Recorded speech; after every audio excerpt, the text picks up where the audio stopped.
Video opens with dramatic, mysterious visuals of ancient Scottish castles, foggy moors, and old, faded portraits. Have you ever heard whispers of a story so chilling it altered the course of history? A tale from the misty Highlands of Scotland that still sends shivers down the spine of those who know it. This isn't just a ghost story.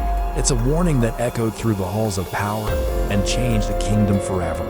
Welcome back to our channel, where we uncover the forgotten tales that shaped our world. Today, we're journeying to 16th century Scotland, a land of fierce warriors, political intrigue, and deeply held superstitions. We're delving into the eerie and fateful encounter between King James IV and a mysterious figure that some say was a ghostly premonition of one of Scotland's most devastating battles.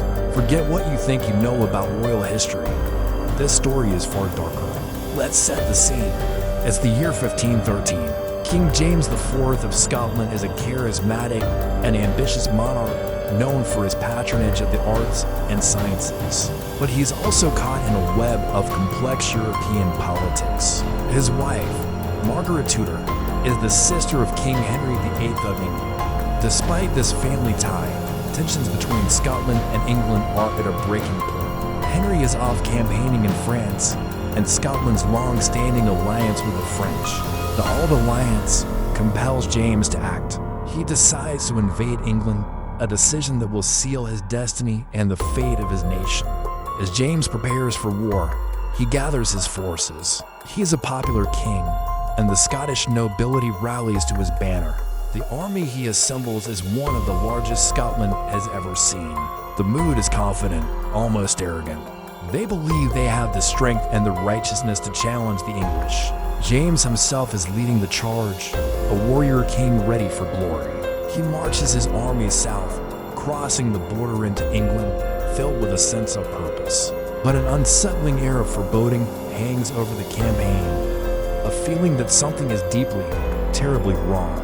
It's here that our story takes a supernatural turn, in the days leading up to the fateful clash. According to the 16th century historian Robert Lindsay of Pittscottie, just before the king set off for war, he was attending a service at St. Michael's Church in Linlithgow. As he prayed, a strange old man suddenly appeared. The man was described as having a pale, almost ethereal complexion, with a bald head and long, flowing white hair at his sides. He was dressed in a simple blue gown, tied with a linen girdle.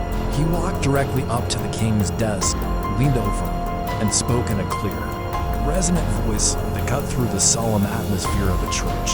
He addressed the king directly, calling him by name. "Sir King," he said, "my mother hath sent me to you, desiring you not to pass at this time, where thou art purposed. For if thou dost, thou wilt not fare well in thy journey, nor none that pass with thee." He then delivered an even more personal and chilling warning, cautioning the king against the company of women. Before anyone could react or question him, the figure vanished. He didn't just walk away. He seemed to melt into the crowd and disappear as if he were never there. The king's attendants searched for him, but the man was gone without a trace. This spectral messenger left King James and his court stunned and deeply unsettled. Who was this mysterious figure? Some believe he was an apparition, a ghost sent from the other side to warn the king. Others thought he might have been a hermit or a wise man trying to prevent a needless war. But the most popular theory, the one that terrified the court, was that it was Saint Andrew, the patron saint of Scotland, or perhaps even Saint John, delivering a divine message. The warning was clear: turn back or face disaster. But King James IV, a man of pride and duty, felt he could not retreat. He was bound by his honor and his alliance with France. He ignored the otherworldly warning and pressed on with his invasion. The Scottish army marched on the Flodden Field in Northumberland, England. On September 9, 1513, they met the English army, led by the Earl of Surrey. What followed was a catastrophe for Scotland. The Scottish forces, positioned on a hill, made a fatal tactical error. They abandoned their strong defensive position to charge the English on wet, marshy ground. The long Scottish pikes, so effective in other battles, became unwieldy and useless in the close quarters combat that ensued. The English soldiers, armed with shorter, more agile weapons called bills, decimated the Scottish ranks. The Battle of Flodden was a bloodbath. By the end of the day, King James IV lay dead on the field, the last monarch from the British Isles to die in battle. Alongside him fell the flower of Scottish nobility and archbishop, 2 bishops, 11 earls, 15 lords, and thousands of skilled soldiers. It was a national trauma, a wound that would take generations to heal. The country was plunged into a long period of instability, with the infant King James V on the throne and a regency council struggling to maintain control. The ghostly warning in the church at Linlithgow had come true in the most brutal way imaginable. The story of the Flodden ghost became woven into the fabric of Scottish folklore. It served as a cautionary tale about the dangers of hubris and ignoring wisdom, whether it comes from the living or the dead. The event was immortalized in poems and ballads, most famously in Sir Walter Scott's epic poem Marmion, which vividly recounts the battle and the supernatural premonition. The story cemented the idea that there are forces beyond our understanding, forces that can intervene in human affairs, even if their warnings go unheeded. It's a powerful reminder that history is not just shaped by armies and politics, but also by beliefs, fears, and the unexplained mysteries that haunt our past. The tale also had a profound impact on the Scottish psyche.